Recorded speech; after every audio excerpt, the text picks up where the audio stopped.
સાહેબ, ભારતમાં જન્મ મળે, ગુજરાતમાં જન્મ મળે અને નાક, આંખ, કાન બધા સ્પેર પાર્ટ ઓકે હોય ને તો લોટરી છે, લોટરી. અને તોય આપણે, અરે સાહેબ, તમે જે બેઠા છો ને, આ દેશના 2% લોકોમાં તમે છો. ચહેરો હસતો હોવો જોઈએ પણ રહેતો નથી. 5 કરોડની ગાડી લઈને જતો હોય ને વેપારી હીરાવાળો, તોય ખેંચેલું જ હોય. અને પાછળ રિક્ષાવાળો બેહી જા. રિક્ષા કોની, મર્સિડીઝ કોની ખબર જ ના પડે. જીવન શું છે, જીવનનો અર્થ શું છે ખબર નથી. કેમ જન્મ્યા? રોમ જોડે આવી ગયા તો આવી ગયા. સાહેબ, આપણે અહીંયા એક કારણથી આવ્યા છીએ, એમને એમ નથી આવ્યા. પણ આ કારણ સાલું ખબર નથી પડતી, ન કોઈ કહે છે, અને એટલે બધા દિવેલ પીધેલા ફરે. કોઈને જીવનમાં મજા નથી. હું આજે તમને એ વાત કહેવા આવ્યો છું સાહેબ કે જીવન બહુ સરસ છે. સાયકલ ચલાવતા ના આવડે ને તો તમે પડી જ જાઓ, પણ એકવાર સાયકલ આવડી જાય પછી 2 હાથ છૂટા રાખીને તમે સાયકલ ચલાવી શકો. મારો દાવો નથી કે હું બહુ હોશિયાર છું, મને બધું આવડે છે. 400 રૂપિયામાં વેઇટરની નોકરી કરી સાહેબ હોટલમાં. હમણાં કરોડો રૂપિયાની હોટલ બનાવી. રહેવા માટે ઘર નહોતું, 200 બંગલાની સ્કીમ પૂરી થઈ ગઈ. બાપુજીની ઓટલા પર દરજીની દુકાન હતી, અત્યારે મારું 200 દુકાનોનું મોટું કોમ્પ્લેક્સ બને છે. વ્યાયામશાળાના ફી ભરવાના પૈસા નતા, જીમ ચલાવું છું. પિક્ચર જોવાના પૈસા નતા, ગુજરાતી ફિલ્મો બનાવું છું. આ બધું કેવી રીતે થયું? હું બી એ જ સંજય રાવલ હતો જે પહેલા હતો. આજે હું તમને એ વાત કહેવા આવ્યો છું કે જીવન બહુ સરસ છે. ક્યારે શું થશે તમને ખબર નથી, પણ એવી થોડીક વાતો છે એ જો તમે કરો તો તમારા ચાન્સીસ વધી જાય છે. અને આ વાતો બહુ સામાન્ય છે. એ કોઈ બહુ એવી મોટી વાતો નથી કે જે તમે ના કરી શકો. પણ એક ગરીબ અને મધ્યમ વર્ગનો માણસ પણ જીવનના બધા જ સુખ અને સંપત્તિ મેળવી શકે છે. પણ કેવી રીતે ખબર નથી. મને ઘણા પૂછે, સંજયભાઈ તમે પૈસા કેવી રીતે કમાયા? મેં કીધું બેંક લૂંટી. મને કે અમારે કોઈ સપોર્ટ નથી ને કાઠિયાવાડમાંથી આવીએ છે ને. તને હાલા ધીરુભાઈ અંબાણી સપોર્ટ કરે ને તું એને ભિખારી કરે એવી નોટ છે તું. મેં હોટલમાં વેઇટરનું કામ કર્યું છે, બસ સ્ટેન્ડ પર બૂટ પોલિશ કરી છે, ઝેરોક્સો કાઢી છે, જીપો ચલાવી છે. 18 કલાક કામ નહીં કરીએ ને તો સરળતાના દિવસો ગયા બોસ. હવે સમય બહુ ફાસ્ટ ચાલે છે. આવા સમય હું તમને થોડીક એવી વાતો કહેવા આવ્યો છું. 4-5 હજાર પુસ્તકો વાંચ્યા. વસંતભાઈ ને ચુનીભાઈ જેવા ગુજરાતના નહીં ભારતના 100 કરોડપતિઓને મળ્યો. અને આ બધા જે કરતા હતા, જેના કારણે એ સુખી થયા છે, એ વાત હું તમને કહેવા આવ્યો છું. નીરમા પાવડર વાળા કરશન કાકા સાયકલ પર પાવડર વેચતા વેચતા યુનિવર્સિટી બનાવે છે. ચંદુભાઈ બાલાજી ઘરે બૈરા બટાકા કાપે અને 3 ભાઈઓ જઈને થિયેટરમાં વેચે. હમણાં 2000 કરોડનો સ્ટેક વેચ્યો. અને આપણે કે હું શું કરું? તું પ્લગમાં આંગળી ઘાલ દે. કરવું કશું નથી. હું અહીંયા આવ્યો તો હમણાં બહાર પાનના ગલ્લા ઉપર યંગ છોકરાઓ 2-3 ઉભેલા, આટલે પેન્ટ પહેરેલું, આટલે. એટલે મેં કીધું આ શું છે? મને કે લો વેસ્ટ. મેં તો સાલા તારે વેસ્ટ જ કયો છે? ખેંચો તો ઉતરી જાય. આ ચૂની બી જોડે હાલ હાથ મિલાવો તો હાથ દબાઈ જાય. વાસે જો કેટલા વર્ષના છે. આટલે પેન્ટ પહેરે, બટનો ખુલ્લા હોય ને હાથમાં મસાલો હોય ને. દેશ માટે કોક કરવું છે, તારા માટે કર. દેશ છો ચૂલામ જતો, તારું કરતું. ખાલી વાતો.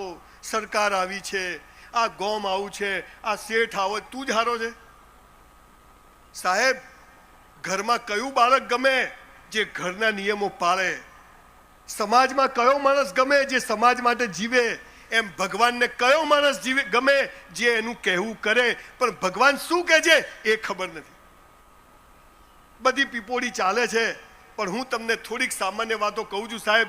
તમારી જેમ જ 400 રૂપિયામાં વેઇટરની નોકરી કરી આજે મર્સિડીઝમાં ફરું છું. મર્સિડીઝ એ સફળતા નથી. 10 લાખ રૂપિયાનો પલંગ આવે પણ 10 લાખમાં ઊંઘ ના આવે. 10 લાખનું ડાઇનિંગ ટેબલ આવે પણ 10 લાખમાં ભૂખ ના આવે. જીવન આખી જુદી વાત છે. આજે તમે અહીંયા જેવા આયા ને એવા તમને બહાર નથી જવા દેવા. જીવન તો મસ્ત છે, તો કેમ જીવવું કોઈ કહેતું નથી. આપણા ઘરે ટીવી ફ્રીજ આવે ને તો એક માણસ ડિલિવરી કરીને જતો રહે. પછી 2 દિવસ પછી બીજો એક માણસ કંપનીમાંથી આવે, એ કહે કે ચલો ક્યાં છે, ખોખું ખોલે, બધું ગોઠવે કે જુઓ બેન આ ઓવન આમ કરવાનું, મશીન આમ ચલાવવાનું, વોશિંગ મશીનમાં પાણી, એને ઇન્સ્ટોલ કરે. એટલે એક ડિલિવરી કરી જાય અને બીજો ઇન્સ્ટોલ કરે તો જ એ વસ્તુ બરાબર ચાલે. આપણા બધાના કેસમાં શું થયું? આ દુનિયામાં ડિલિવરી તો થઈ ગયા, પણ હજી ઇન્સ્ટોલ જ નથી થયા. સેજ તકલીફ પડે, મારી સાથે આવું કેમ થાય છે, જખ મારવા થાય છે. બોલ, 1984માં મારે ડોક્ટર બનવું હતું, સૌથી હોશિયાર 200 છોકરામાંથી 20માં આવું અને 20માંથી 5માં આવું, બધું ગોખી માર્યું, સૌથી હોશિયાર છોકરો. સાહેબ જ્યારે રિઝલ્ટ આવ્યું ને ત્યારે મારા 20માંથી 19 મિત્રોને મેડિકલમાં જવાના ટકા આવ્યા, સંજય રાવલ 54% આવ્યા. Cheque return. સાહેબ 1984માં 54% કેમ આવ્યા? કેમ કે આજે મારે લક્ષ્મી ડાયમંડમાં કથા કરવા આવવાનું હતું એટલે 54% આવ્યા. આપણા પ્લાન કરતા આપણા બાપના પ્લાન મોટા હોય છે. હમણાં મેડિકલ કોલેજમાં ગયો ભુજમાં, મેડિકલનો છોકરો આવીને પગે લાગ્યો, મને કે સાહેબ મરી જવું. મેં તું કેમ? પેલીએ ના પાડી. તમે તું પ્લગમાં આંગળી ઘાલ દે, 5 મિનિટ થાય. 3000 લોકોને સુસાઇડ કરતા બચાયા છે, આત્મહત્યા કરતા બચાયા છે છેલ્લા 5 વર્ષમાં. હું આખી ચોપડી લખું છું. સાહેબ જીવન મસ્ત છે. 84 લાખ યોનિઓમાં જખ મારીએ ને ત્યારે એક મનુષ્ય જન્મ મળે છે, અને એમાંય આવા સરસ શેઠિયાઓ જોડે કામ કરવા મળે છે. બોસ, મજા કરવાની. મજા આવતી નથી. હવે હું તમને મજા કેમ આવે એની થોડી વાત કહી દઉં.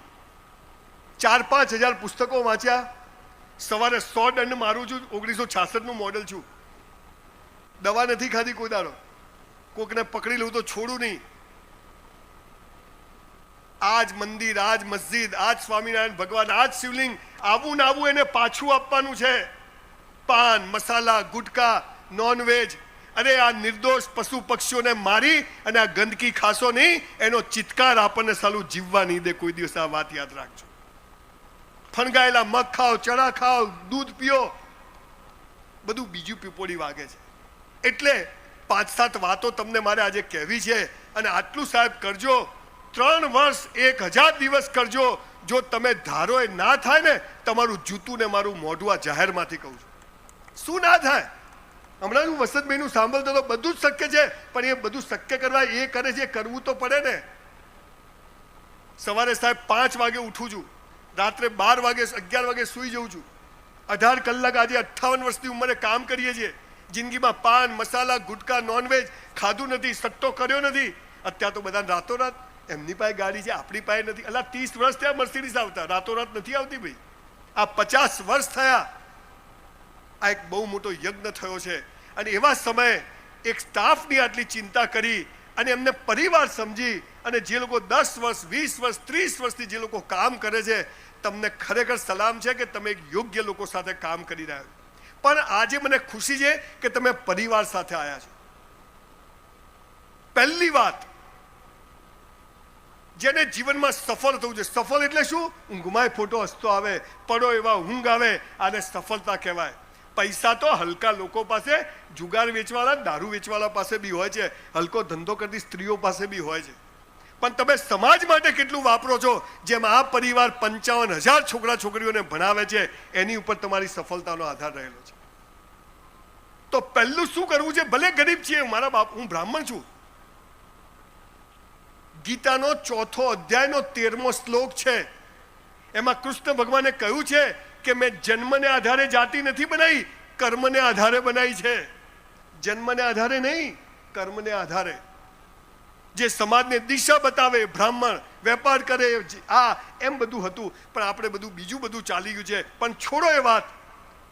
10,000 વર્ષ પહેલા વેદો, પુરાણો, ઉપનિષદો લખાયા ત્યારે કોઈ વાણીઓ પટેલ બ્રાહ્મણ નતો, ખાલી મનુષ્ય હતો. અને મનુષ્યના ઉદ્ધાર માટે જે વાત કહેવામાં આવી હતી એ હું તમને કહેવા આવ્યો છું સાહેબ. પહેલી વાત, જે કરો તે બેસ્ટ કરો. ધંધો નહીં, નોકરી નહીં, સવારે ઉઠ્યા ત્યાંથી રાત્રે સૂઈ જાઓ ત્યાં સુધીની બધી જ ઘટનાઓ બેસ્ટ કરવા. સવાર પથારીમાંથી ઉઠ્યા, કરાગ્રે વસતે લક્ષ્મી કર મૂલે સરસ્વતી કર મધ્ય, તો હે ઈશ્વર તારો આભાર, ઉઠાડી દીધા. કેટલાય રાત્રે હુઈ જાય, સવારે ઉઠતા જ નથી. એ ગયો, આપણે ઉઠી ગયા માતાજી. કોઈ દાડો કીધું ભગવાનને, હે સ્વામિનારાયણ ભગવાન, હે રામદેવ પીર, કીધું થેન્ક યુ? ના. એમાં શું? બ્રશ કરવાનો 10 મિનિટ, ઊંધો સીધો ઊભો, મચડી નાખવાનો ચારે બાજુ. નાવા બેસવાનું, મસ્ત નાવાનું, આજ સ્વામિનારાયણ, આજ શિવલિંગ, બરાબર નવડાવવાનું, ભલે 2 ડોલ જ પાણી હોય, મસ્ત નાવાનું, 2 જોડી કપડાં હોય પણ ધોઈને ઇસ્ત્રી કરીને જ પહેરવાના, મોજા તો ખાસ ધોઈને પહેરવાના. ઘણા તો બૂટ કાઢે ને મરેલો જીવતો થઈ જાય, પાછો કે સાલા ગંધ આવેલા તારામાંથી જ આવે છે, બીજે ક્યાંયથી નથી આવતી. 11 વાગે જમવાનો ટાઈમ છે, ઓફિસ આવવાનો ટાઈમ છે, 11:45 પહોંચી જવાનું. જમવા બેસો, આપણે જમવાનું રાખ્યું છે ને? હા, જો હમણાં જોજો ડીશ લે, હા હવા દો. લગ્નમાં જાય ને આખી ડીશ ભર્યો, ભજીયા, સમોસા, પીઝા, પાણીપુરી. અલા પહેલા ના કહેવાય, પાણીપુરી ખાય, મીઠાઈ ખાય, આઈસ્ક્રીમ ખાય, અને પછી કે ગેસ થઈ ગયો, સાલા બાટલો થઈ જશે. 251 કેટલું ખવાયેલા? સાહેબ, એક દાણો એઠો મૂકવો પાપ છે, થાળી સપાચટ ચાટી જવાનું, આટલું બેસ્ટ જમવાનું. થાળી મૂકો ને એક દાણો એઠો ના હોય. આજે જે એઠું મૂકે એની માની સોગન છે, અને બ્રાહ્મણે ખવડાવી છે. જોજો, મને કીધું કે જેનામ જેટલું છાનો એટલું ખાઓ, પણ એઠું મૂકશો નહીં. કોઈ ગરીબની છોકરીના લગ્ન થઈ જાય એઠવાડમાં, સાહેબ એઠું મૂકશો નહીં. આટલું બેસ્ટ જમવાનું. ઓફિસ ગયા, આપણું ટેબલ ચકાચક સાફ, સહેજ બી ડસ્ટ ના હોવી જોઈએ, જેવું લીધું એવું મૂકવાનું. આપણું પાકીટ હોય 10ની, 20ની, 50ની, 200ની હોય તો 2000ની લાઈન સરજ હોવી જોઈએ. ચપ્પલ કાઢીએ જાણે ભગવાનની પાદુકા, કચરો ફેંકીએ કચરા પેટીમાં જ, થોડો બહાર હોય તો લઈને અંદર. રોટલી કરીએ, આપણા જેવી કોઈ રોટલી ના કરવું જોઈએ. વાસણ ઉટકીએ, આપણા જેવા કોઈ વાસણ ના ઉટકે. પિક્ચર જોવા જાઓ, સિસોટી માતા ના આવડે, જવાનું જ નહીં. આ શું પેલી કથાંજ્યામાં આમ અરે ભમ ભમાઈને મારવાની, સાલા ઝૂકેગા નહીં, છે કે નહીં? એટલે 500 રૂપિયા આલ્યા છે. પેલો બાજુવાળો કે ચૂપ રે, કે તું ચૂપ રે, કે માર ખાશે સાલા. જે કરો તે બેસ્ટ કરો. બોલો, જે કરો તે બેસ્ટ. 400 રૂપિયામાં વેઇટરની નોકરી કરી સાહેબ, 3 વર્ષ સંડાસ બાથરૂમ સાફ કર્યા, પણ 400 રૂપિયામાં 4000નું કામ કર્યું. બોલો, 3600 રૂપિયા ભગવાનના ત્યાં જમા થાય કે ના થાય? આજે આપણી કરોડો રૂપિયાની મસ્ત હોટલ ભગવાને બનાવી દીધી, ત્યારે જખ મારીને બનાવવી પડે. તમે જે 10,000 20,000માં કામ કરો છો ને, 50,000 પગારમાં, એ તો મજૂરી છે. પણ 50,000માં 1 લાખનું કામ કરો, તે 50,000 તમારા ઉપર જમા થાય છે, અને યોગ્ય સમયે ભગવાનને પણ તમને જખ મારીને આપવું પડે છે. બોસ, જેટલો પગાર મળે એટલું કામ ના કરશો, એ તો મજૂરી છે. પણ પગારથી ડબલ હું પીસ પર કામ કરું છું, તો હું થોડુંક વધારે કરીને જઈશ. આ ભાવનાવાળા લોકો. મોરબીનો એક શિક્ષક ઈમાનદારીથી છોકરાઓને ભણાવે, ટ્યુશન કરે નહીં, બીજા બધા ટ્યુશન કરે, શેર બજારમાં જમીનમાં પૈસા લગાવે. આ માણસે ટ્યુશન કર્યા નહીં, ઈમાનદારીથી ભણાયા, અને ભગવાન જુઓ ઈમાનદારીનો બદલો. આજે ઓરપેટ ઓરેવા કંપની 8,000 લોકોને એના છોકરાઓ છે જે નોકરીઓ આપે છે. સાહેબ, તમને કહું છું, ભગવાન છે ને, ધર્મરાજ ચોપડા લખે છે, બધું જ લખાય છે. કંપનીના સીસીટીવી કેમેરાથી ડરશો નહીં, ભગવાનના સીસીટીવી કેમેરા ચાલુ છે, અને એનાથી ડરીને તમે જીવશો તો તમારું વધારાનું જમવું થશે. ભલે કોઈ શેઠીઓ બદલો આપે કે ના આપે, પણ આપણું જમા થાય છે કે આપણે બેસ્ટ કર્યું છે. ઈશ્વર એટલે ઐશ્વર્ય, અને ઐશ્વર્ય એટલે બેસ્ટ. તમે જ્યારે બધું જ બેસ્ટ કરો એટલે ભગવાન સમજી જાય આ મારી ઓરિજિનલ નોટ છે.